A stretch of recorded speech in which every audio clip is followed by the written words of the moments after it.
Depois nós temos outros tipos de organização aqui, né? Eu tenho as organizações também, elas são criadas para prover produtos e serviços, óbvio, né? E ela pode ser de natureza econômica ou de natureza social. Então, nós sabemos disso, né? Que o grupo de pessoas, né? Pessoas, insumos, máquinas, equipamentos, recursos financeiros, eles têm ali um objetivo para ser cumprido. Esse objetivo, ele tem uma natureza econômica ou ele tem uma natureza social. Natureza econômica, obviamente, eu vou chegar lá no fim e eu quero ter lucro. Natureza social é aquela empresa ou aquela organização que ela trabalha para ajudar outras pessoas de várias formas, tá? Então, nós temos aí de natureza econômica e de natureza social. De natureza econômica são as organizações que têm caráter específico de empresa e busca finalidade lucrativa, que foi o que a gente falou. De natureza social são as organizações voltadas às ações comuns ou de utilidade pública, fundamentando-se na aceitação dos valores e das normas sociais sem fim lucrativo.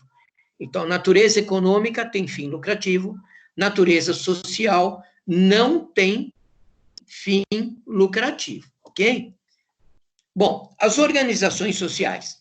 As organizações sociais, no âmbito do direito e com base no conceito sociológico, consiste numa associação particular sem fim lucrativo, com personalidade jurídica e que recebe capital do Estado para prestar serviço que sejam do interesse público. Todas essas instituições sociais devem ser identificadas por um propósito social, abrangendo os indivíduos de determinado grupo, seja de natureza humana ou animal, por exemplo. Tá?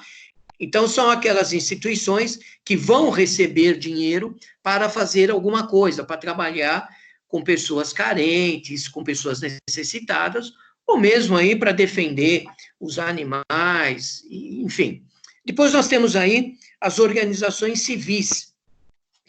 E no caso das organizações civis, elas se dividem em 3 pontos aí, né? Eu tenho a entidade privativa sem fim lucrativo, eu tenho a sociedade cooperativa e eu tenho aí as organizações religiosas. Bom, também nós temos aí as organizações não governamentais, que são as ONGs, que todos nós conhecemos, né?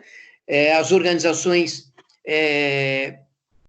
não governamentais, as ONGs, são entidades que não têm o fim lucrativo e realizam diversos tipos de ações solidárias para públicos específicos. Tá?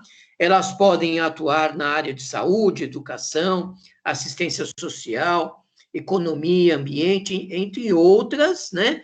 Em âmbito local, estadual, nacional e até mesmo internacional. Tá? Depois nós temos as organizações governamentais, as empresas sociais do governo. Então, as organizações governamentais são aquelas criadas pelo Estado para desenvolver algum tipo de tarefa social e que estão dirigidas pelo governo, e que são dirigidas pelo governo em função,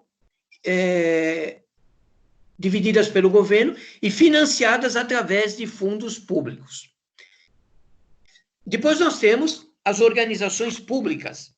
Então, a organização pública é uma organização do governo, que é administrada pelo governo e tem como objetivo prestar serviço à comunidade em geral e são mantidas com a arrecadação dos impostos, das taxas e das contribuições. Então, por exemplo, você tem aí a organização militar, você tem uma escola pública, você tem um serviço de saúde, você tem uma organização ligada à segurança pública e outras que a gente pode listar aí. Tá? Depois nós temos as organizações privadas, que são aquelas que são criadas com recursos próprios, né? De quem? Do proprietário na forma do capital social. E também com recurso de terceiro, fornecedor, credores em geral, como empréstimos e financiamentos. Tá? E depois, a organização empresarial. Então, em administração, Nós entendemos por organização uma entidade social formada por duas ou mais pessoas que trabalham de forma coordenada em determinado ambiente externo, visando um objetivo coletivo. Envolve a divisão de tarefas e a atribuição de responsabilidades. Talvez agora você escutando tudo isso aqui, talvez mais uma vez você pergunte assim, nossa, mas por que eu tenho que saber de empresa privada? Por que eu tenho que saber de ONG? Por que eu tenho que saber de organização não governamental? O que tem tudo isso a ver com o modelo de gestão, né? Então, foi aquilo que eu falei para vocês, expliquei para vocês no começo. Tem tudo a ver, porque quando você está administrando uma determinada empresa, nós obrigatoriamente temos que conhecer esta empresa, porque dependendo do modelo da empresa, do tipo do modelo, do objetivo da empresa, né, do tipo da empresa, que entidade que é, que organização ela é, eu tenho uma administração diferente, eu vou administrá-la de uma forma diferente, tá? Eu vou liderar de uma forma diferente, eu vou tratar diferente o time, a equipe, os colaboradores, né? Ou, no caso aqui das públicas, os servidores. Então, não é a mesma forma de uma empresa privada, né? Para uma empresa pública, nós não gerenciamos da mesma forma, nós gerenciamos de formas diferentes. Cada uma delas tem uma peculiaridade, tem um jeitinho de ser, né?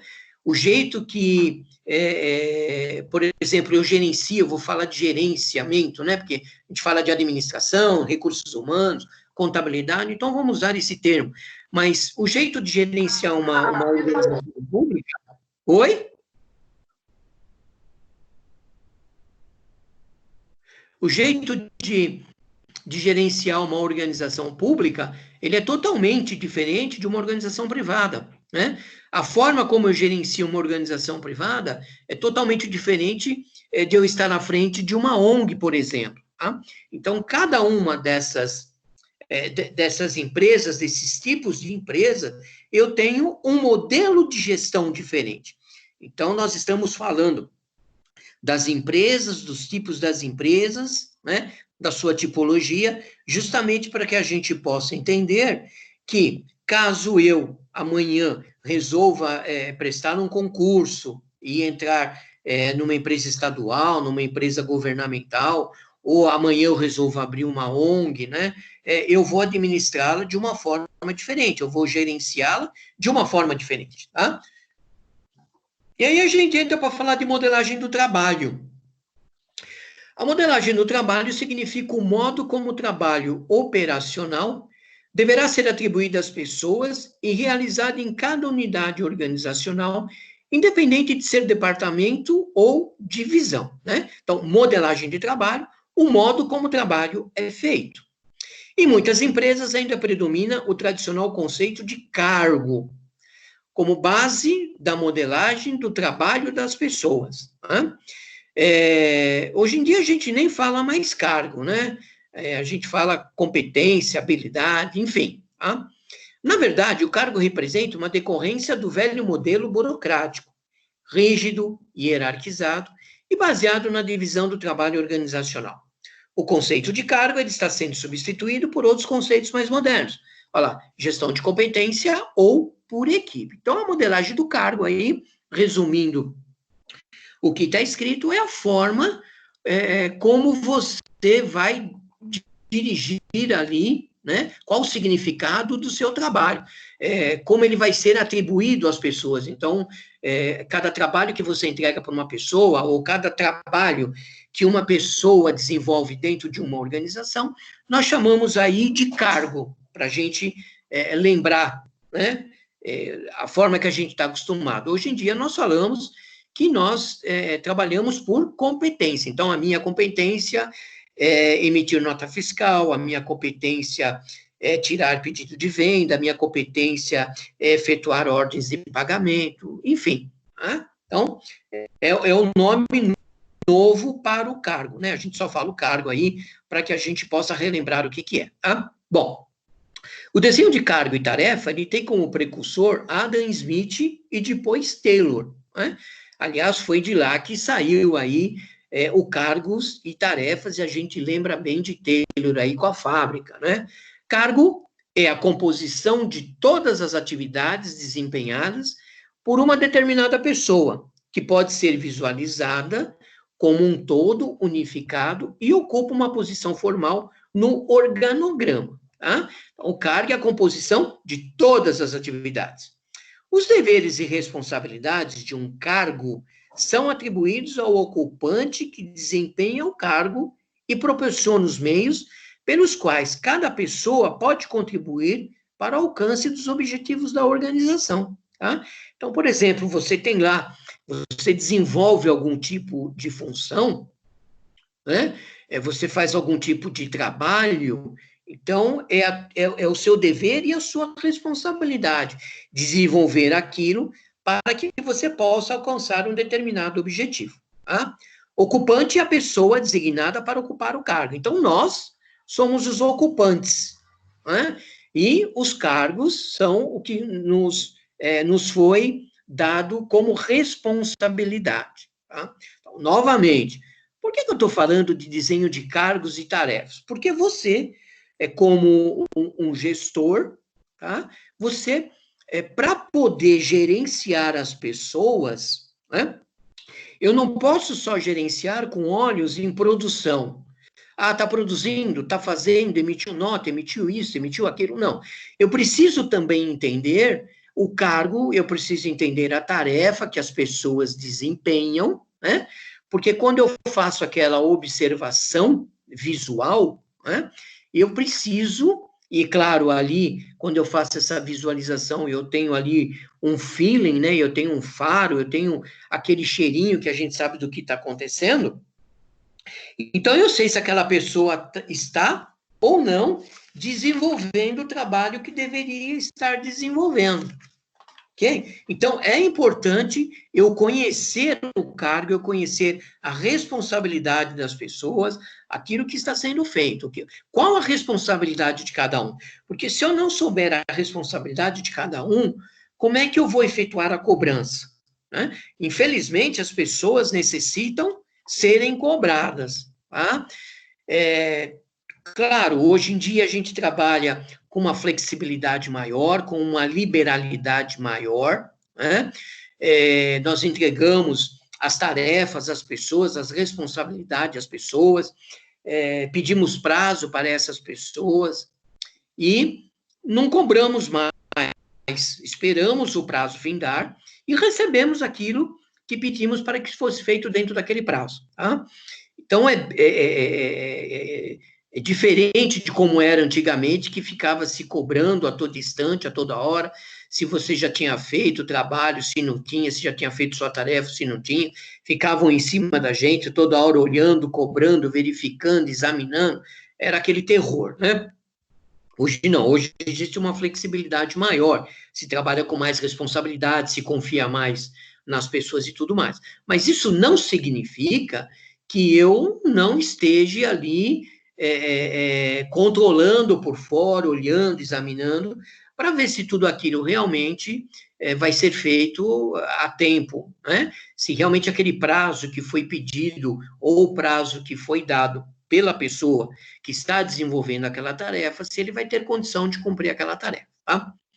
Ainda seguindo desenhos e cargos, nós temos aí o desenho do cargo, né, o job design, é a especificação do conteúdo dos métodos e relação de cargos, a fim de satisfazer requisitos tecnológicos, organizacionais, sociais e pessoais. Então, o desenho do cargo, ou seja, o que aquele cargo faz, né? Qual é a sua especificação, né?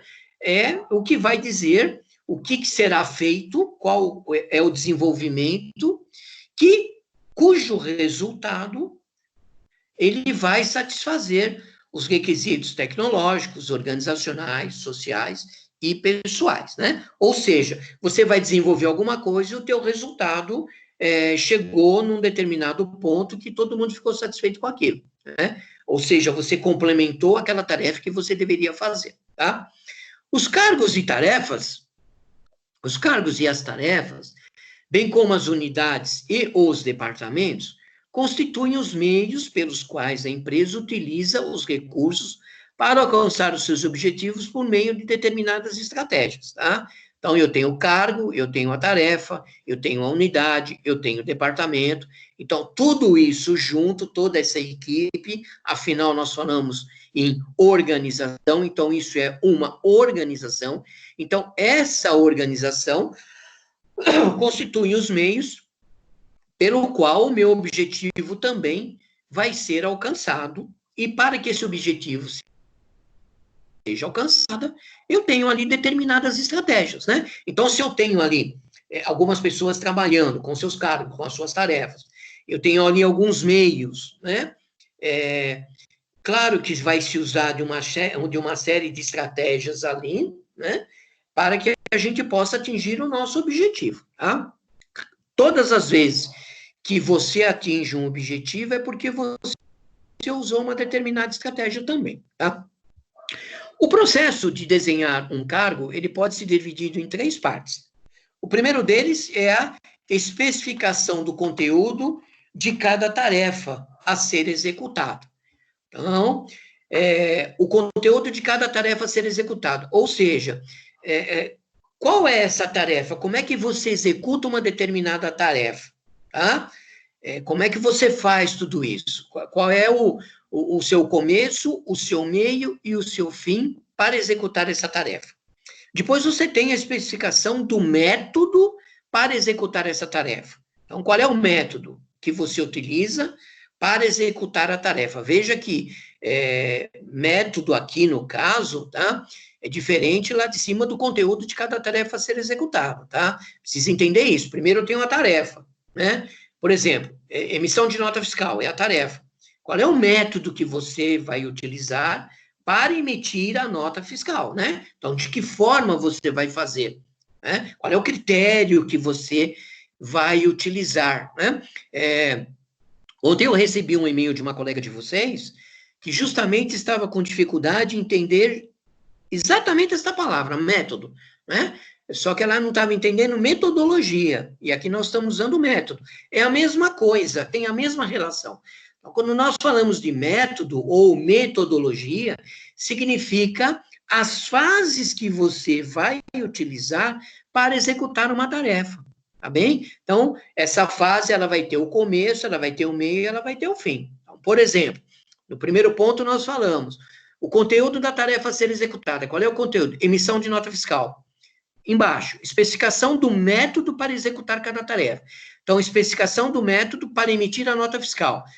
Eu preciso pegar o número do pedido, inserir o número do pedido no sistema, conferir se o produto que puxou realmente é o produto que o cliente pediu, se está com o CFOP certo, se está com os valores corretos e emitir a nota fiscal, tá? Então, esse foi o método que você utilizou para poder concluir a tarefa que lhe é pedida. Depois nós temos um terceiro, a combinação das tarefas individuais em cargos específicos. Cada cargo passa a ser um conjunto de tarefas específicas. Claro, você pode estar desenvolvendo uma determinada tarefa, mas isso não significa que você possa ter um conjunto de tarefas, né? Então, a combinação de uma tarefa individual, depois ela se torna um conjunto de tarefas específicas, ok? Então, aquela parte que eu faço sozinho, né? Depois, numa combinação, ela vai se tornar uma tarefa específica. Abordagem humanística ao desenho de cargos. Tá? Então, o modelo humanístico constitui uma forte reação ao mecanicismo do desenho clássico. O ocupante do cargo recebe atenção especial do modelo humanístico. Não é tratado como máquina ou robô.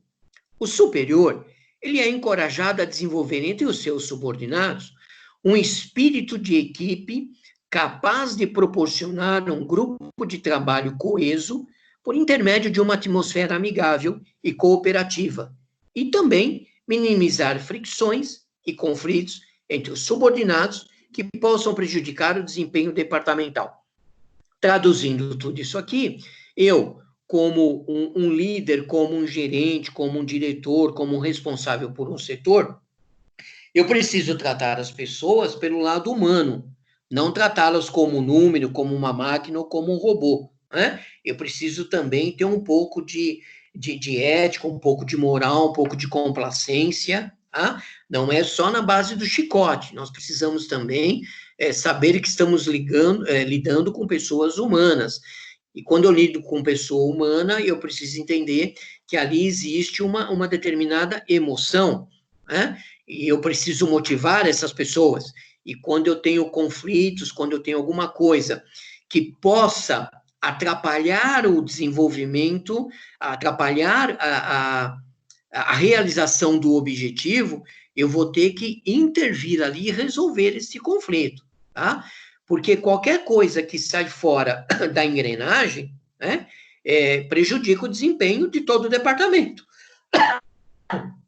Imagine aí, por exemplo, um departamento comercial, onde você começa a ter ali algum desgaste, começa a ter ali algum conflito entre os próprios vendedores, isso vai acabar prejudicando o desempenho do departamento.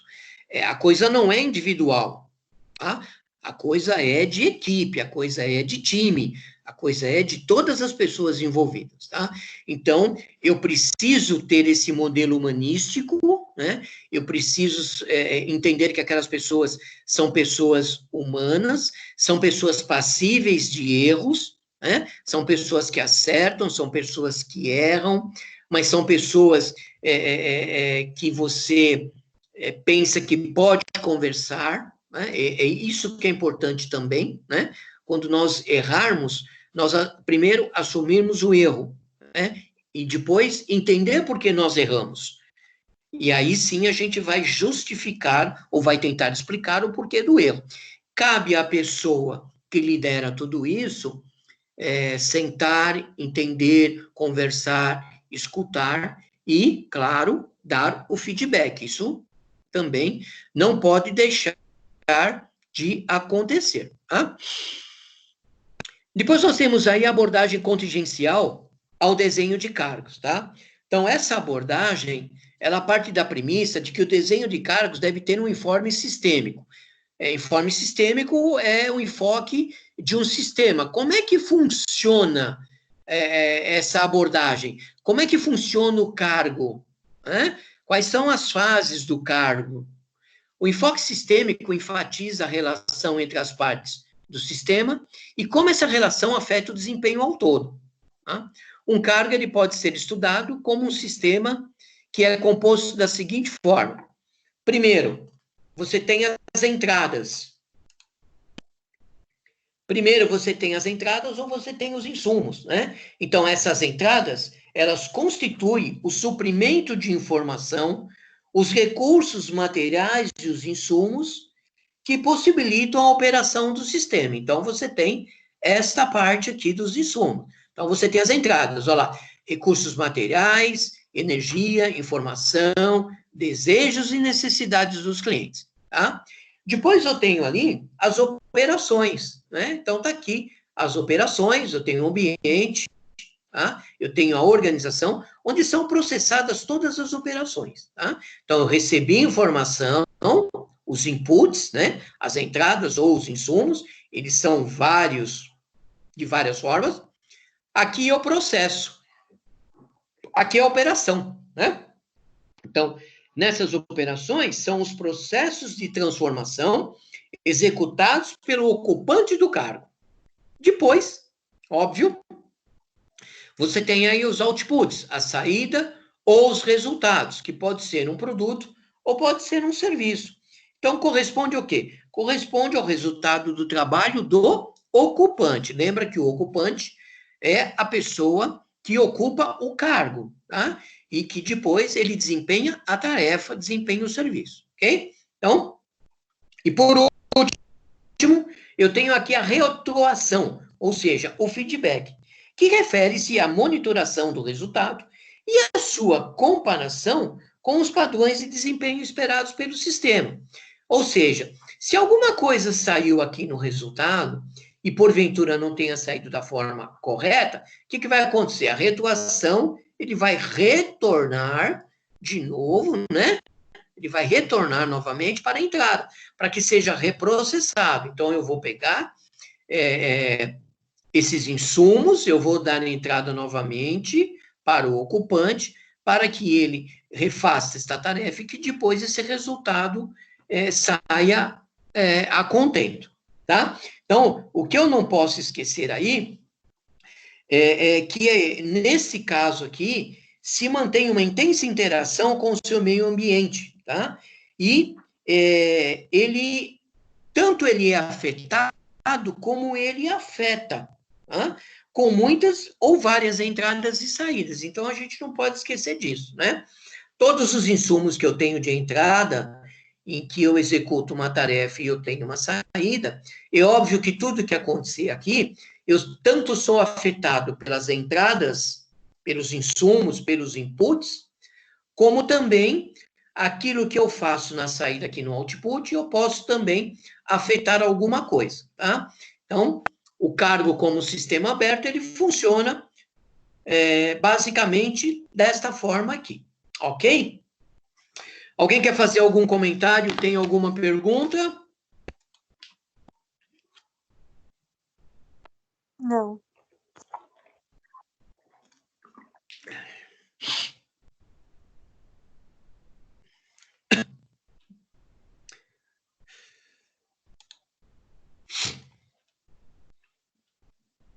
Muito bem, então vocês viram aqui, tá?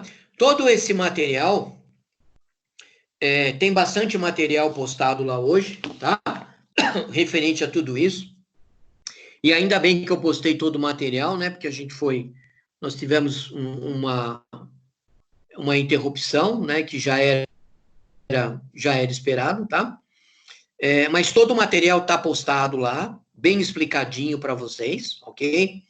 Então, ele está postado na unidade 3, na seção 3.2, ok? Nessa mesma unidade, nesta mesma seção, você tem lá um link para você efetuar uma atividade, tá? Então, essa atividade já está aberta para vocês e ela tem validade até às 23 horas, tá bom?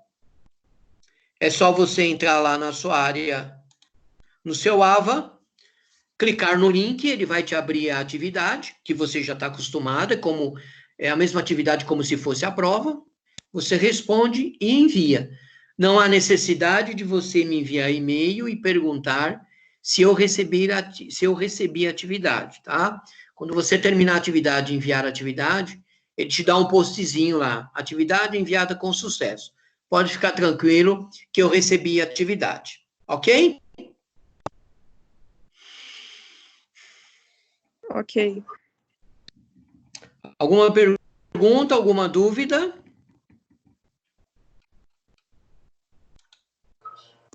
Tranquilo, professor.